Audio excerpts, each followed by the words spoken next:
आदाब अज़ीज़ नाज़रीन, Ahmad garden and creations में आपका इस्तकबाल है।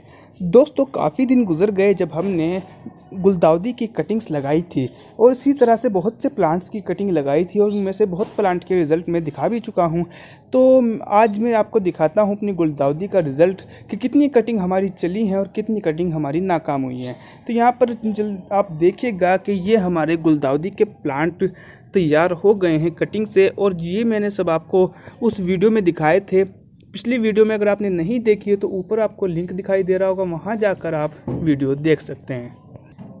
तो इस पॉट में जितनी कटिंग्स लगी हुई है वो मैंने आपको दिखाई थी, और यहाँ पर ये उसके बाद मैंने कुछ कटिंग लगाई थी, तो ये भी आप देख सकते हैं कि जितनी कटिंग लगाई थी वो सब की सब चल गई हैं।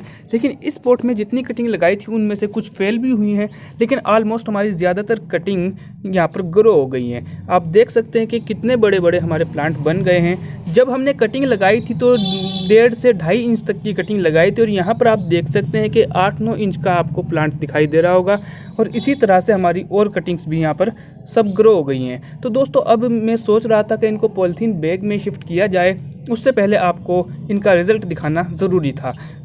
दोस्तों, यहाँ पर एक प्लांट मैं आपको पॉट से निकाल कर भी दिखाता हूँ हमारी कटिंग में कितनी जो जड़ें हैं वो निकली हैं।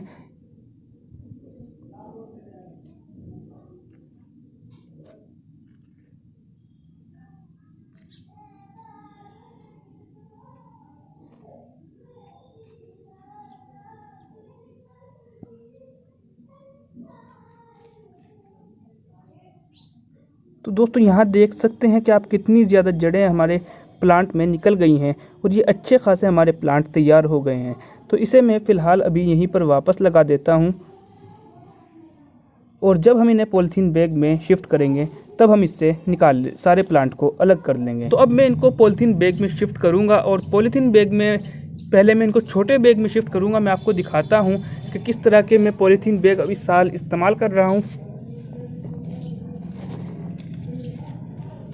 दोस्तों, ये आप देख सकते हैं कि मैं इस तरह के छोटे पॉलीथीन बैग इस्तेमाल कर रहा हूं, और इनमें छोटे छोटे प्लांट लगा रहा हूं। इसके बाद जब हमारे प्लांट बड़े होंगे तब उनको मैं दूसरे बड़े पॉलीथीन बैग में शिफ्ट करूंगा। यहाँ पर आप देख सकते हैं कि मैंने यहाँ पर कुछ कटिंग्स डहलिया की भी लगाई हैं, और ये भी इन्हीं छोटे पॉलीथीन बैग में लगाई है। जितना हमारा प्लांट इनमें ग्रो कर सकता है तो इतना हम इनमें ग्रो करेंगे, और उसके बाद जब हमारे प्लांट बड़े हो जाएंगे तब इनको मैं बड़े पॉलीथीन बैग में शिफ्ट करूंगा। क्योंकि बड़े पॉलीथीन बैग में भी शिफ्ट करना इसलिए अच्छा नहीं होगा, एक तो ज़्यादा स्पेस हमारे पॉलीथीन बैग लेंगे, और दूसरा ये कि अब इतनी इनकी जड़ें ये भी डेवलप नहीं होंगी। हालांकि इनकी जड़ें मैं आपको दिखा सकता हूँ कि नीचे से भी बाहर निकलने लगी हैं। तो जब इसके बाद फिर मैं बड़े पॉलीथीन बैग ये इस साइज़ के आपको दिखा रहा हूँ कि इस साइज़ के पॉलीथीन बैग में इन प्लांट्स को शिफ्ट कर दूंगा, और फिर फाइनली स्टेप होगा कि हमको इनको पॉट में लगाना है या ज़मीन में लगाना है, वो उसके बाद का डिसीजन होगा जो मैं आपके साथ शेयर करता रहूँगा। तो दोस्तों, सर्दियों का सीज़न है, तो ये जो इस वक्त भी अक्टूबर का महीना चल रहा है, तो जितने प्लांट्स की कटिंग हम लगा सकते हैं सर्दियों के लिए, तो उन सब की कटिंग हमको लगा लेनी चाहिए, जिससे कि आने वाली सर्दी में हमारे गार्डन में फूलों के प्लांट और दूसरे जितने सर्दियों के प्लांट हैं वो बन सकें। तो इस तरह से जितने मदर प्लांट थे उनसे मैंने नए नए प्लांट बना लिए हैं, और इसी तरह पिछले साल भी बहुत से प्लांट बनाए थे। क्योंकि यहाँ पर आपको मैं दिखाऊं कि मदर प्लांट हमारे 2-3 यहाँ पर लगे हैं अलग अलग कलर के, तो इनकी मैंने कटिंग की थी, और ये भी बहुत अच्छे से यहाँ पर ग्रो कर रहे हैं।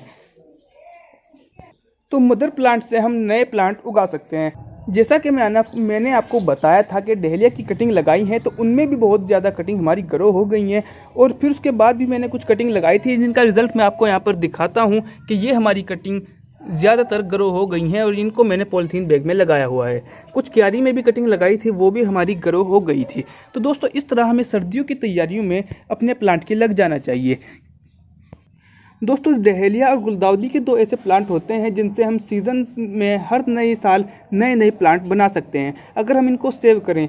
गुलदाउदी को सेव करना बहुत आसान होता है, लेकिन डहेलिया को थोड़ा मुश्किल पड़ता है। जैसे बरसात आती है और पहले गर्मियाँ आती हैं, तो गर्मियों में हमारे जो प्लांट हैं वो मरने लगते हैं गर्मी की वजह से, और उसके बाद फिर जब बरसात आती है तो बरसात में हमारे प्लांट गल जाते हैं डहेलिया के बहुत जल्दी। तो डहेलिया को सेव करना थोड़ा मुश्किल होता है, लेकिन अगर हम कोशिश करें तो हम डहेलिया को अगले सीज़न तक के लिए सेव कर सकते हैं।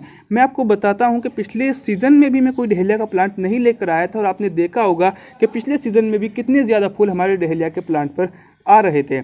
और इस साल भी मैं कोशिश करता हूं कि जितनी हमने कटिंग्स लगाई हैं उन पर अच्छे से फ्लावरिंग हो सके। और इसके अलावा भी जब मैं नर्सरी जाऊंगा तो जितने डहेलिया के अच्छे कलर्स मुझको वहां पर मिलेंगे, मैं कोशिश करूंगा कि वो प्लांट मैं लेकर आऊं। तो यहाँ पर मैं आपको एक कटिंग का रिजल्ट दिखाना चाहता था, और अगर वीडियो अच्छी लगी हो तो वीडियो को लाइक कीजिएगा, अपनी राय भी दे सकते हैं, और किस तरह की वीडियो आपको देखनी है वो आप कमेंट बॉक्स में बता सकते हैं।